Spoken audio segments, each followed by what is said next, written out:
గమనించాలి. ఇక్కడ ఒక ప్రశ్న మనకు కనపడుతుంది కదా. ఇంతకీ ఏమిటి ఆ ప్రశ్న? దేవుని యొక్క ప్రేమ ఎంత గొప్పది? ఏంటిది?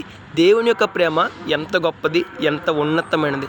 ఈ ప్రశ్నకు సమాధానం, లోకంలోని ప్రేమలన్నీ దేవుని ప్రేమకు సాటి రావు, లేవు, రాబోవు. అవునండి, దేవుని ప్రేమ లోకంలోని ప్రేమలన్నింటికన్నా ఎంతో గొప్పదండి, ఎంతో శ్రేష్టమైనది, ఎంతో ఉన్నతమైనది. లోకంలోని ప్రేమలన్నీ దేవుని ప్రేమకు సాటి రావండి, సాటి రాలేవు కూడా. అంత గొప్ప ప్రేమ దేవుడు మానవుడిపై చూపుతున్న ప్రేమ.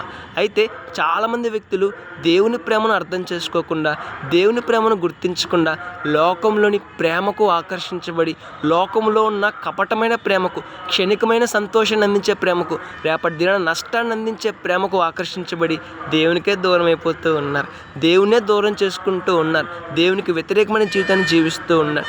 బుద్ధి చెప్తున్న దేవుడు, గద్దిస్తున్న దేవుడు, సరైన మార్గాన్ని బోధిస్తున్న దేవుని విడిచిపెట్టి లోకం చెప్పినట్టుగా జీవిస్తూ లోకం ఇచ్చే ఆ యొక్క నష్టాన్ని పొందడానికి చాలామంది వ్యక్తులు ఆశపడుతూ ఉన్నారు. గమనించాలి, దేవుని ప్రేమ మానవుని మేలును కోరుకునే ప్రేమ. దేవుని ప్రేమ మానవుడు ఫలించాలని కోరుకునే ప్రేమ.